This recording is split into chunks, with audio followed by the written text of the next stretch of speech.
Φύγανε οι Γερμανοί. Φθινόπωρο του 44, τον Οκτώβρη. Μπήκανε στην Αθήνα οι Εγγλέζοι του στρατηγού Σκόμπη. Έγινε και η πρώτη κυβέρνηση Εθνικής Ενότητας με τον Παπαντρέου. Γινόντουσαν συγκεντρώσεις, υπήρχε ενθουσιασμός. Γιατί όλος ο κόσμος είχε πιστέψει στην απελευθέρωση. Γιατί έδωσε. Ό,τι ήταν να δώσει, το είχε δώσει. Και πίστεψε ακόμα και στις συμμαχίες και στους συμμάχους. Έτσι που όταν ήρθε η διαφωνία, τότε με το τελεσίγραφο του Σκόμπη για τη διάλυση των ανταρτών,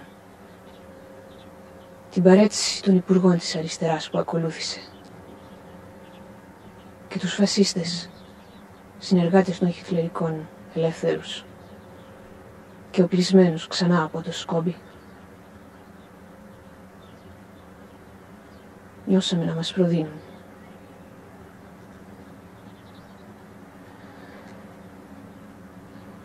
Μας ειδοποίησαν να κατέβουμε σε διαδήλωση.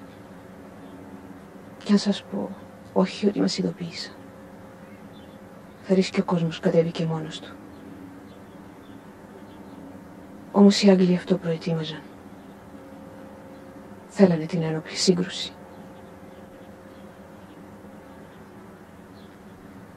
Αλλά εμείς δεν ξέραμε. Κατέβηκε ο κόσμος με σημαίες, με συγκίνηση, φωνάζοντας.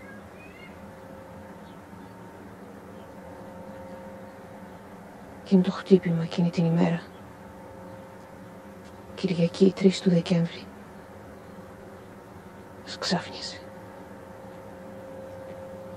Πολύς κόσμος είχε κατέβει με τα παιδιά του, τόσο δεν το περίμενα.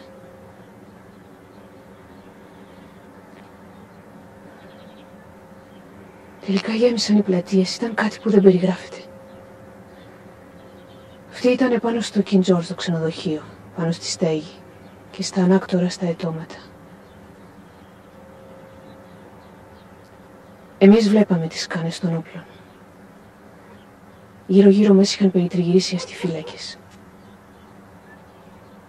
Ο κόσμος φώναζε.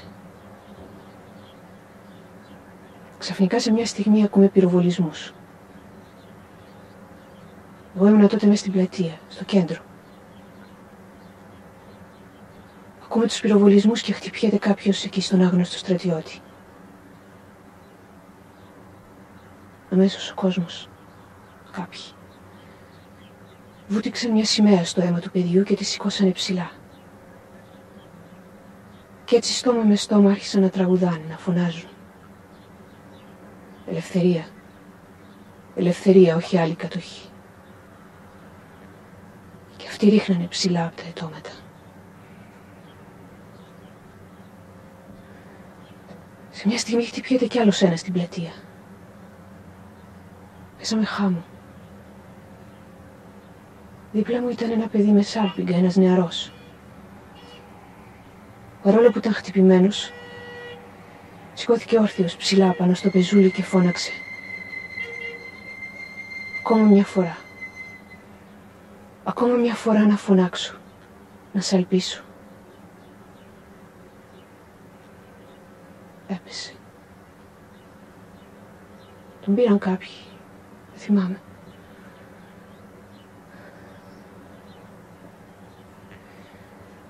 Και ξανά συναχτήκαμε και προχωρήσαμε. Στη γωνιά παρακάτω ήταν μια ομάδα από αστιφύλακες. Έτρεξε ο κόσμος, τους περικύκλωσε, τους αφόπλησε. Αλλά εξακολουθούσαν να χτυπάνε ψηλά από τη στέγη. Προχωρήσαμε. Και στα παράθυρα του King George ήταν Αμερικάνοι και Άγγλοι και παρακολουθούσαν αδιάφοροι αυτό που γινόταν. Φτάσαμε στους αμπελοκήπους. Κατεβήκαμε από τα τουρκοβούνια και φτάσαμε στην Ομόνια.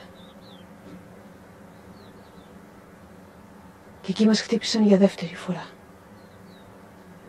Τραυμάτισαν εκεί 10 περίπου. Τους πήραμε. Άλλοι πήγαν σε νοσοκομεία. άλλοι ελαφρότερα σε φορεία πάνω πρόχειρα, σε πόρτες που ξυλώσαμε από τα γύρω σπίτια. Τους πήραμε μαζί μας.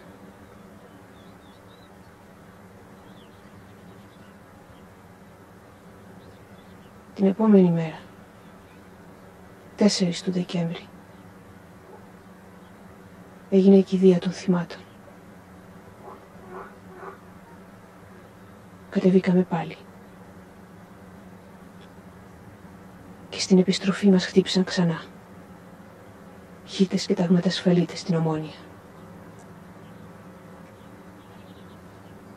Το μόνο που θυμάμαι ήταν ο κόσμος που ήταν ξαπλωμένος χάμω στην πλατεία της Ομόνιας και τις σκάνες που βγαίνανε από το μπάγκιο του ξενοδοχείου απέναντι.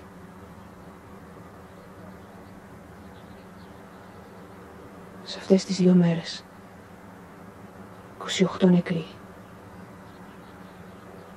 και περισσότεροι από 200 τραυματίες.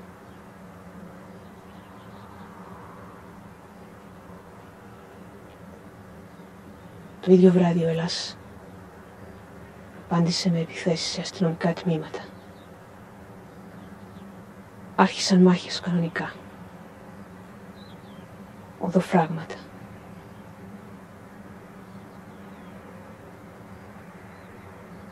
Μάχη της Αθήνας, 33 μέρες.